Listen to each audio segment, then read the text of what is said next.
Social मीडियाच्या माध्यमातून आपल्याला व CIDला विनंती केली होती की आजच्या दिवशी आम्ही सर्वजण येऊन आमच्याकडे जे काही छोटे मोठे अजून पुरावे आलेले आहेत ते आम्ही CIDला देणार आहोत व काय वस्तुस्थिती आहे, कुठपर्यंत तपास आला आहे याबद्दलची माहिती घेण्यासाठी आम्ही सर्वजण या ठिकाणी आलो। इथं आल्यानंतर जेव्हा आम्ही पहिल्यांदा आलो होतो तेव्हा म्हणजे सगळ्यात पहिल्यांदा CIDला जेव्हा FIR करा ही विनंती करण्यासाठी आलो होतो तेव्हा सुनील रामानंद सर मोठे अधिकारी आहेत, ते समिती प्रमुख आहेत, ते उपस्थित होते। त्यानंतर सुधीर हिरेमठ हे पण एक मोठे अधिकारी आहेत, ते उपस्थित होते। PR पाटील साहेब होते, आनंदराव खोबरे हे उपस्थित होते।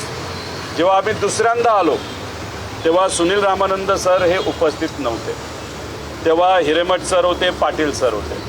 आता आम्ही तिसऱ्यांदा आलेलो आहे तेव्हा या चारही अधिकाऱ्यांपैकी एकही अधिकारी आज इथं उपस्थित नव्हता। हे बिझी असतील, आम्हाला असं कळालेलं आहे। फार महत्त्वाचा एक इव्हेंट हा मुंबईला कालच्या दिवशी होता।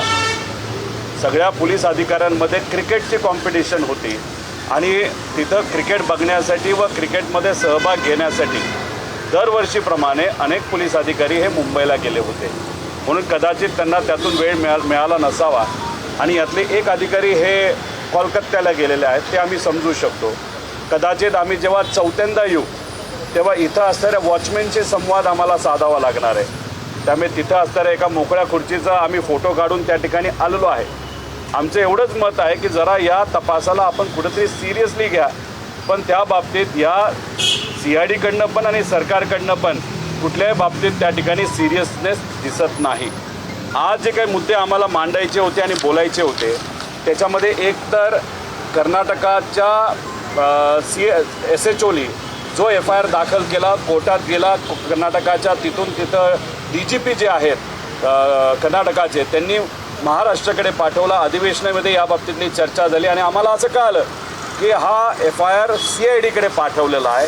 आता CIDकडे पाठवत असताना शब्दाचा खेळ खेळतात असं आम्हाला कळालं। काही पत्रकारांशी सुद्धा जेव्हा काही वरिष्ठ अधिकारी CIDशी बोलले ते म्हणले आम्ही तपास नाही करणार या FIRवर, आम्ही एन्क्वायरी करणार, म्हणजे चौकशी करणार, तपास नाही करणार। म्हणजे शब्दाचा खेळ खरंच काय हे समजून घेण्यासाठी आम्ही आलो होतो, पण इथं दुर्दैवाने कुणीच भेटलं नाही, न खालचे अधिकारीसुद्धा तिथं या विषयाच्या बाबतीत अपडेटेड होते। असं अपडेटेड कुणीही व्यक्ती दुर्दैवाने इथं आम्हाला आढळलं नाही। त्यानंतर काही आम्ही जे AIB नाही तर DGCA बरोबर जे काय पत्रव्यवहार केला आणि DGCAने आम्हाला जी माहिती पाठवलेली आहे त्याबद्दलचे डॉक्युमेंट घेऊन आम्ही आलो होतो। ह्याच्यात बरंच काही लिहिले, पण एक छोटासा विषय सांगतो। FDR म्हणजे मशीन विमानाचं जे आहे ते कशा पद्धतीने वागलं, त्याचे डिव्हायसेस कशा पद्धतीने वागत होते, हे कुठं रेकॉर्ड होतं ते FDA। तर आम्ही जी मागणी केली होती की अमेरिकेची एखादी एजन्सी, चांगली एजन्सी घ्या, तर आम्हाला या रिपोर्टमध्ये सांगितले, धन्यवाद आपल्या सर्वांचे, मीडियाचे आणि महाराष्ट्राचे, दबाव आल्यामुळे DGCAने अमेरिकेची ही जी कंपनी आहे NTSB याला आता याच्यामध्ये घेतलेलं आहे। सांगितले की FDR रिपोर्ट डाउनलोड झालेला आहे, फक्त त्याच्यामध्ये कुठे गोंधळ होणार नाही यासाठी फॉरेन्सिक रिपोर्टसुद्धा आम्हाला बाहेर असं सांगितलं। आणि त्यानंतर CVR हा जळला असं सांगत होते। आनंदाची बातमी आहे, तुम्ही सगळ्यांनी दबाव वाढवला, महाराष्ट्रात तमाम जनतेने दबाव वाढवला आणि CVR जो जळला असं ते म्हणत होते। आता त्यांनी सांगितले CVRची सगळी माहिती ही तिथं आता डाउनलोड झालेली आहे। पण शेवटची लाईन बघितली, त्यांनी सांगितलं आहे की हा सगळा तपास हा आम्ही क्रिमिनल अँगलनी करत नाही, पण उद्या जाऊन कोणाचा ॲक्सिडेंट होऊ नये या अनुषंगाने करतो। असे सगळे डॉक्युमेंट तिथं दिलेले आहेत। सगळ्यात महत्त्वाचं असं आहे की खराताचा जो अँगल आहे तो अजूनपर्यंत CIDने हा हाती घेतला नव्हता, त्यामुळे तोही हाती घ्यावा अशी विनंती करण्यासाठी मी आलेलो आहे। आता याच्यामध्ये एक फोटो तुम्हाला दाखवतो। हा आहे अजितदादांचं काटेवाडीचं घर, ही ती विहीर आहे, त्याच्याजवळ एक कोणाची तरी शेती आहे। त्या शेतीला हे एक बकरी मारून आणि पूजा करून हे 28 तारखेच्या आधीच तिथं टांगली होती। आता फक्त हाडं आणि काही थोड्या प्रमाणात मांस हे तिथं आहे। आम्हाला जी माहिती कळालेली आहे आणि त्याबद्दलचं आम्ही नमूद केलेलं आहे, बारामतीचा एक छोटा कुठला तरी नेता आहे जो खराताच्या सातत्याने संपर्कात होता आणि अजितदादांच्या जे काही पक्षातले प्रमुख जे नेते आहेत जे खराताच्या संपर्कात होते त्या लोकांबरोबर काही आर्थिक संबंध या छोट्या नेत्याचे आहेत. काटेवाडी हे जे घर आहे त्या घराचे जे काही आपल्याला पगार द्यावे लागतात, पेमेंट करावे लागतात, त्याच्यामध्ये हा छोटा नेता कुठेतरी इन्व्हॉल्ड आहे असं आम्हाला कळतंय. आणि ह्या सगळ्या पूजा एक काटेवाडीच्या घराच्या बाहेरची आणि तिथं सहयोग नावाचं घर आहे त्याच्या बाहेरची पूजा या छोट्या नेत्याच्या माध्यमातून केली असं आम्हाला कळतंय. आम्ही काळ्या जादूवर विश्वास ठेवत नाही, आम्ही बोंदूगिरीवर विश्वास ठेवत नाही.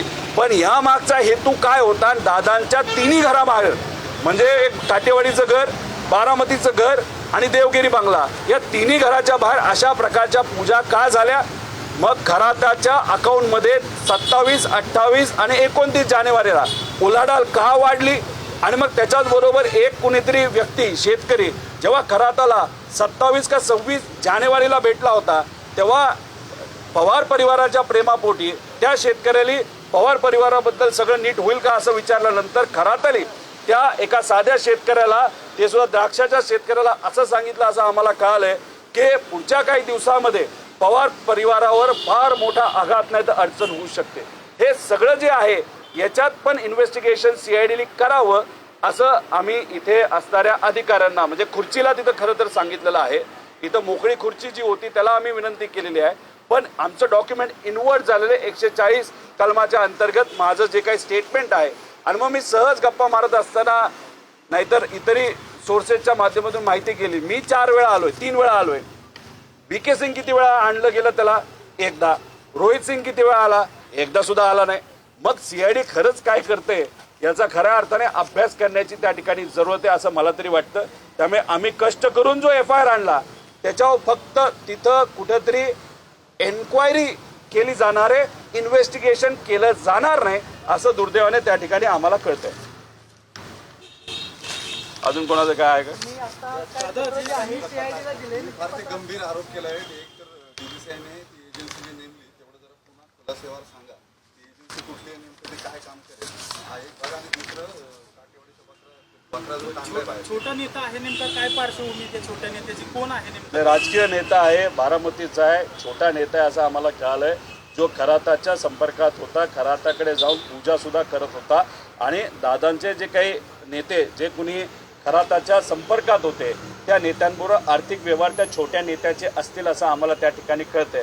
आता आम्हाला जेवढी माहिती कळाली आम्ही सांगितलं. आता इन्व्हेस्टिगेशन पोलिसांनी करावं ना. पण पोलिस तोंड बघून जर इन्व्हेस्टिगेशन करत असेल, सत्ता बघून आणि पार्टी बघून इन्व्हेस्टिगेशन आणि FIR करत असेल तर खरंच दुर्दैवाने एवढे चांगले अधिकारी पोलीस विभागात असताना, कॉन्स्टेबल पासून सर्वच पोलीस विभागाचा आम्हाला आदर असताना ठराविक 4-5% लोकांमुळे दबाव घेतल्यामुळे जे पोलिसांचं नाव आज या महाराष्ट्रामध्ये खराब होते ते अतिशय दुर्दैवी गोष्ट असं आम्हाला म्हणावं लागेल. छोटा नेता कोणत्या पक्षाचा आहे नेमका? आता दादांच्याच पक्षाचा असू शकतो असं आम्हाला त्या ठिकाणी कळलेलं, अजून नाव कळलं नाही. पण त्या बाबतीतलं नाव आम्ही काढायला बघितलेलं आहे. आम्ही फोटो सुद्धा बघतोय. काही अजितदादांच्या मोठ्या नेत्यांच्या करंगळ्या कापल्या होत्या, अंगठे कापले होते. अजून छोट्या नेत्याचं कोणाचं काय कापलं होतं का म्हणजे जे दिसेल असं म्हणजे अंगठा वगैरे हे आम्ही थोडं त्या ठिकाणी शोधतोय. ते फोटो आमच्यापर्यंत आल्यानंतर मग आम्ही लिंक लावण्याचा प्रयत्न तिथं करू. हे बघा, आमचं एवढंच मत आहे, आमचा नेता गेलाय, नेता गेल्यामुळे आम्ही भावनिक झालेलो आहे आणि आम्ही कोणालाही सोडणार नाही. आणि आम्ही फक्त भाषण करण्यासाठी हे बोलत नाही. आम्हाला भाषण करण्यासाठी हे बरंच काय बोलू शकलो असतो, पण आम्हाला ते न करता अराजकीय भूमिका घेत आमच्या नेत्याला न्याय मिळाला पाहिजे. जर मोठ्या नेत्याला न्याय देता येत नसेल तर गरीबाला न्याय कसा मिळेल अशी आमच्या सगळ्यांची भूमिका आहे. आंबेडकरांच्या आरोपांवर तुम्ही जे काटेवाडीच्या संदर्भातलं, पण राष्ट्रवादी काँग्रेस अजित पवार यांच्या पक्षाचं कोणी बोलत नाहीये आंबेडकरांच्या बाबतीत. माझं तर एकच मत आहे की आता MLC देण्याची वेळ आलेली आहे. अमोल मिटकरी हे दादांच्या बाजूनी बोलत आहेत तर मला तर असं वाटतंय गरीब माणूस आहे पण अमोल मिटकरींना MLC द्यायला काय हरकत आहे. पण काय झालंय, काही नेते मुलाचं नाव पुढं करतायत, काही नेते पुतण्याचं नाव पुढं करतायत आणि काही व्यावसायिक लोक पैसे पुढं करतायत. आता सामान्य व्यक्तीला न्याय मिळेल जो दादांची भूमिका घेतो का पैसेवाल्याला का पोराला का पुतण्याला न्याय, नेत्यांच्या पोराला पुतण्याला का कोणाला न्याय मिळेल हे आपल्याला बघावं लागेल. मुद्दा मुद्दा तपास आणि चौकशी या दोन शब्दांच्या लीजमध्ये असं वाटतं अजूनही ऑथॉरिटीने प्रॉमिस करू शकत नाहीत की आम्ही इन्क्वायरी करतो आम्ही बघा, एन्क्वायरी म्हणजे कुठेतरी फक्त आपण काय म्हणतात त्याला चौकशी. म्हणजे हा एफ आय आर आता आलेला आहे, एफ आय आरचं करायचं काय, परत तर पाठवता येत नाही कारण तो लिगली आलेला आहे. म्हणजे कर्नाटका SHOनी तो एफ आय आर आम्ही केल्यानंतर तिथं असलेल्या कोर्टाकडे पाठवला, तिथं असलेल्या कर्नाटकाच्या कोर्टाने तो DGPकडे पाठवला, त्या DGPकडनं महाराष्ट्र DGPकडे पाठवला, त्या महाराष्ट्र DGPने तुमच्यामुळे आणि लोकांमुळे आणि आम्ही अधिवेशनाविषयी हा मांडल्यामुळे तो आता कुठेतरी CIDकडे आलेला आहे. मग आम्ही म्हणतो आता तपास होणार, आम्ही आनंदी झालो की अरे चला दादांच्या बाबतीत तपास या महाराष्ट्रामध्ये होणार. पण नंतर आम्हाला कळालं फक्त एन्क्वायरी केली जाणार आहे, म्हणजे विचारपूस केली जाणार आहे आणि एक छोटासा रिपोर्ट त्याच्या बाबतीतला केला जाईल आणि तो कुठेतरी बारामती मॅजिस्ट्रेट कोर्टामध्ये तिथं सबमिट केला जाईल. म्हणजे हे थट्टा आणि चेष्टाच आहे ना. म्हणजे कसं आहे, भाषण करताना कुणीही काय बोलू शकतं, आम्ही ह्याला काढू त्याला काढू, हे शोधू ते शोधू.